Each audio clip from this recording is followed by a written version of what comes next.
រៀនម្នាក់បោះក្មេងស្រីនោះចេញទៅក្រៅលំបងវិញសំណាងដែលលូហ្វីជួយនាងតាន់ក្រោយពេលបរោះសក់លឿនត្រឡប់ទៅវិញលូហ្វីបានលួចចូលទៅជួបសូរ៉ូវិញម្ដងពេលនោះលូហ្វីចង់ជួយសូរ៉ូដែរតែសូរ៉ូមិនឲ្យគាត់ជួយទេប៉ុន្តែសូរ៉ូបានប៉ឹងលូហ្វីឲ្យជួយរើសបាយតាណាប្រឡាក់ដីឲ្យគាត់ញ៉ាំបន្ទាប់មកលូហ្វីបានយករឿងនឹងទៅប្រាប់ក្មេងស្រីម្ចាស់បាយតាណាធ្វើឲ្យនាងសប្បាយចិត្តខ្លាំងណាស់ក្មេងស្រីម្នាក់នោះឈ្មោះរីកាហើយនឹងប្រាប់ថាសូរ៉ូត្រូវបានគេចាប់ចោលនឹងគឺដោយសារតែគាត់ជួយនាងកាលពីប្រហែលថ្ងៃមុនមានឆ្កែចចកមកក្បាលចូលមកហាងម៉ាក់របស់នាងហើយរីកាឃើញអញ្ចឹងក៏ទាញបោះចង់វាយវាតែវាបែរជាចង់ខាំរីកាវិញស្នាណាដែលពេលនោះសូរ៉ូបានវាយឆ្កែនោះជួយនាងតាន់តែពិតឆ្កែចចកហ្នឹងគឺជាសត្វចិញ្ចឹមរបស់បរិស័ទលឿងឈ្មោះ Helmepo នៅថ្ងៃនោះសូរ៉ូមិនត្រឹមតែវាយឆ្កែទេវាយទាំងម្ចាស់ឆ្កែអាលីអាលើនឹងទៀតហើយដោយសារតែ Helmepo គឺជាកូនប្រុសរបស់មេកម៉ារីននៅតំបន់ហ្នឹងគាត់បានទៅទូប៉ាត់ប៉ារបស់គាត់ឲ្យគេមកចាប់ចងសូរ៉ូបង្អត់អាហាររយៈពេល1ខែនៅពេលដែលពួកគេកំពុងតែនិយាយគ្នាហ្នឹងស្រាប់តែ Helmepo បានចូលមកអុកឡុកហាងម៉ាក់របស់រីកាម្ដងទៀតនៅពេលនោះ Luffy ក៏បានចូលទៅមើលហើយលើ Helmepo និយាយថាប៉ារបស់គាត់នឹងប្រហារជីវិតសូរ៉ូឆាប់នឹងហើយ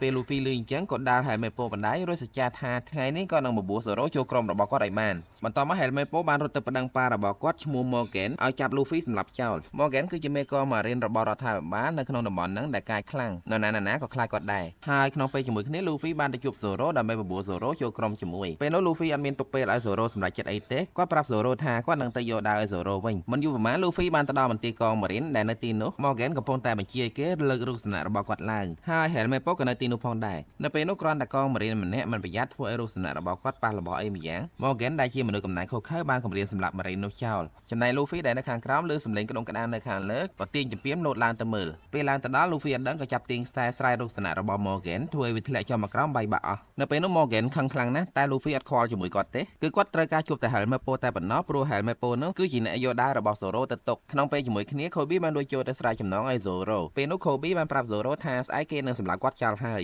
ហេតុតែអញ្ចឹងហើយទើប Luffy បន្ថយជីវិតចូលទៅក្នុងមន្ទីរម៉ារីនដើម្បីយកដាវរបស់សូរ៉ូមកវិញសង្ឃឹមថាសូរ៉ូនឹងចូលក្រុមជាមួយគាត់និយាយដល់ត្រឹមនេះ Morgan បាននាំកងម៉ារីនរបស់គាត់ទៅដល់ហើយអត់មាននិយាយច្រើនទេ Morgan បានបញ្ជាឲ្យកូនចៅរបស់គាត់បាញ់សម្លាប់ពួកគេចោលតែម្ដងបន្ទាប់មកសាច់រឿងបានកាត់ទៅមើលប្រវត្តិរបស់សូរ៉ូបន្តិចកាលពីក្មេងសូរ៉ូប្រកែកគុណដាវខ្លាំងណាស់គាត់វាយឈ្នះគុនសិស្សទាំងអស់លើកលែងតែម្នាក់ដែលគាត់បានប្រកួតជាមួយ 2000 ដងហើយមិនឈ្នះសោះនេះមានឈ្មោះថា Kuina ជាកូនស្រីរបស់គ្រូរបស់គាត់បន្ទាប់មកនៅក្នុងការប្រកួតលើកទី 2001 Zoro បានបបួល Kuina ប្រកួតគ្នាដោយប្រើដាវមែនទែន